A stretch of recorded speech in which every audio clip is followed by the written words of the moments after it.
Thank you, Mr. Speaker, sir. Mr. Speaker, sir, I'd like to thank the Leader of Opposition for this question.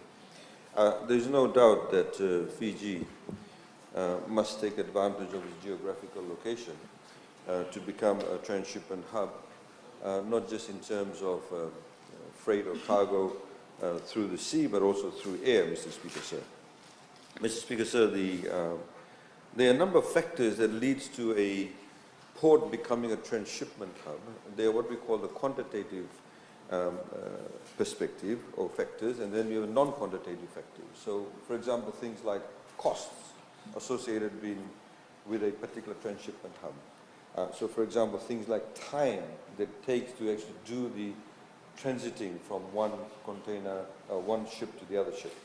Transshipment generally, of course, means, for example, if a company wants to send a 20-foot container to Samoa from Shanghai, do they send it directly to Samoa, or do they come through Fiji and then transship it through here, because the port here is very efficient and because perhaps the ship capacity is not that great in respect of taking those number of containers from Shanghai to Samoa, or indeed that the number of containers being taken to Samoa is very small. So therefore, it's not economically viable for them to send the ship directly to Samoa. It's better for them, for example, to drop it off in a port like Fiji, where Fiji itself may actually be importing containers. And therefore, it makes economic sense for them to do that. Mr. Speaker, sir, one of the things, a number of things that have happened in Fiji over the past number of years that has made us a lot more attractive in respect of us becoming a transshipment hub, Mr. Speaker, sir. Mr. Speaker, sir, the number of containers, what we call the 20-foot equivalent units, or TEUs, just to put into perspective, in 2012 was 109,856 20-foot containers.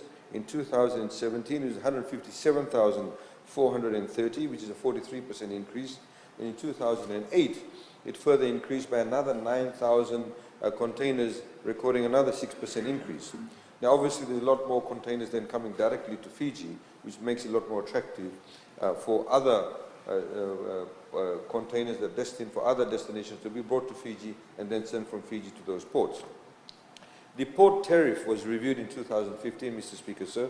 However, the transshipment charges remain unchanged to gain a competitive advantage over the other regional ports.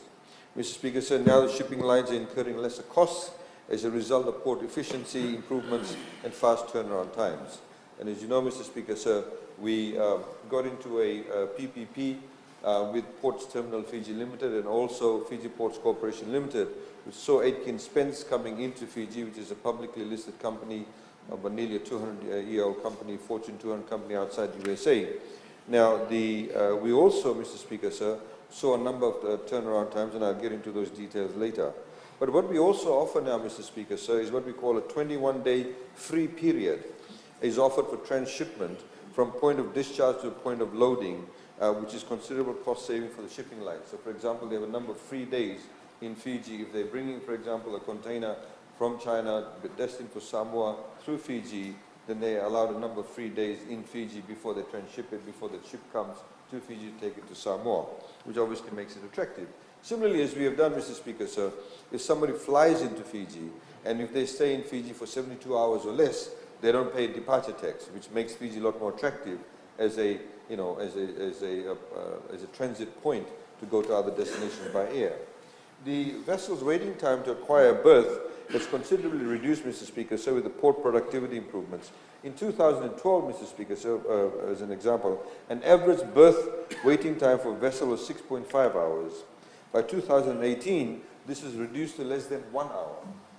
The average ship turnaround time or the vessel's time at berth in 2012 was 36 hours, which reduced to 22 hours in 2018 despite the volume growth. The average gross crane productivity rate, or the number of container moves per hour, is 5.5 in 2012, which improved to 14 in 2018. It's also worth noting, Mr. Speaker, sir, with the mobile harbour cranes now being operational, Fiji Ports Terminal Limited achieves a productivity of 18 moves per hour, Mr. Speaker, sir. Over the past 5 years, Mr. Speaker, sir, to make us a lot more attractive, Fiji Ports Terminal has invested over Fijian $10 million on heavy machinery, handling equipment, and technological advancements. Port functions are now fully computerized, and data is being shared with all shipping lines and major stakeholders. Fiji Ports Terminal Limited invests over Fijian $200,000 annually on training and development to improve the overall performance of port employees, because port efficiency is critically important to make yourself attractive. Singapore is, of course, a classic example. This includes both local and overseas training. There is currently a prevailing agreement with the Port of Napier in New Zealand for training of Fiji Ports Terminal Limited employees. This is, of course, to give our local employees, Fijian employees, exposure to larger port concepts and to comprehend the modern systems of cargo handling.